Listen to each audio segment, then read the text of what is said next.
Hello everybody. Today we are going to talk about a practical issue, and that is the regularization of Venezuelan nationals.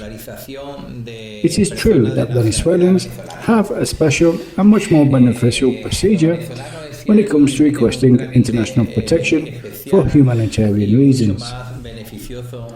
As a result of a UNHCR recommendation, many countries accepted the UNHCR recommendation to grant international protection on humanitarian grounds to Venezuelan nationals due to the crisis that the country was suffering. Because of the extreme needs of Venezuelan nationals. As a result of this recommendation, the Spanish state also, due to an issue in my political point of view, which may change at some point, gives preference to Venezuelans when they apply for international protection. What we're going to see here is what this preference is like, how it is actually done, and how it has to be done in order for it to work. The first thing is to ask for an appointment. The first appointment is not for the residency application. It is simply to be granted a first appointment in order to ask for international protection.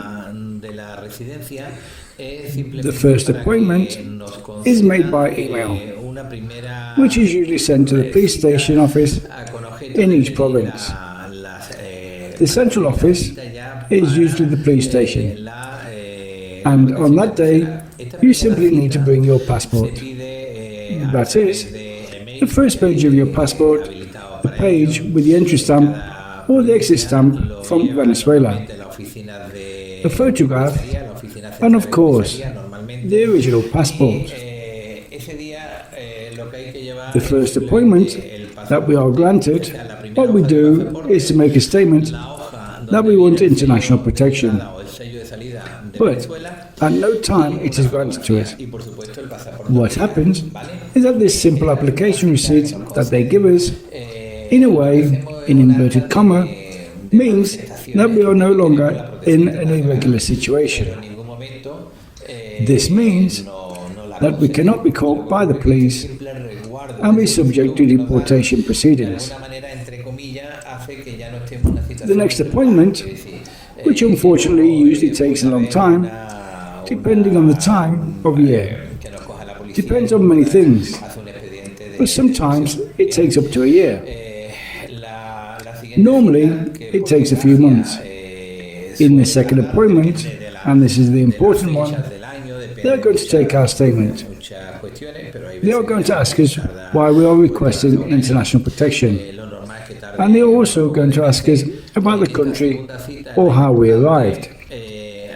It is possible that they will ask us. The answer to this question is very important because at an international level, the agreements, what they say, is that the first country we arrive in after leaving Venezuela is the country that has to provide us with international protection.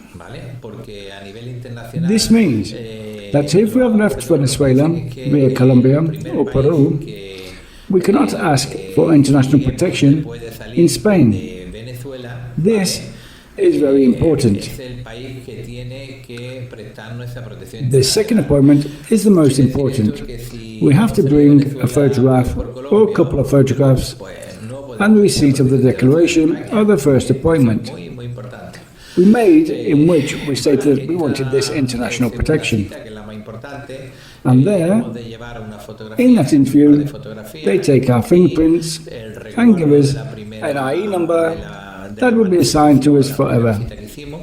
And they give us a file number. This appointment is important. From then on, the deadlines begin. This is what is normally called the white card. After 6 months, we are allowed to work. After 6 months of having this white card, in inverted commas, and after 9 months, I have to renew it. I was always talking about the appointment when our fingerprints are taken.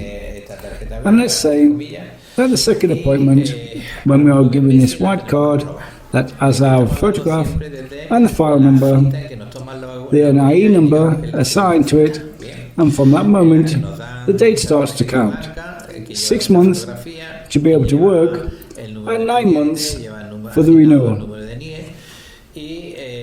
Normally, and here is the advantage for Venezuelan nationals, in those 9 months, they usually give us residence for international protection, which means they grant us the TIE, the identity card, for foreigners. If not in the 9 months, in the second renewal, which is usually after another 9 months and a year. We can apply for our own residence if we are working, if we have sufficient economic means, which is a big advantage. The fundamental difference is that Venezuelans are usually granted residency for humanitarian reasons, and that this residency is annual. It is renewed every year as long as it is for humanitarian reasons, as long as the government's policy does not change. This will continue to be the case. I always recommend that, if possible, they should leave international protection and go to the general regime. That is to say, their own residence, because they have a job, because they already have economic means.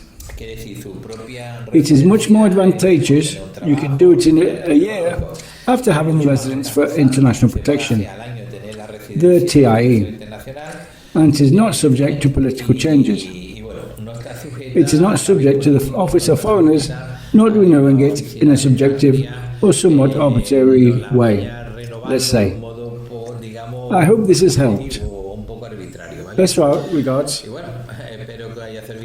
Un saludo.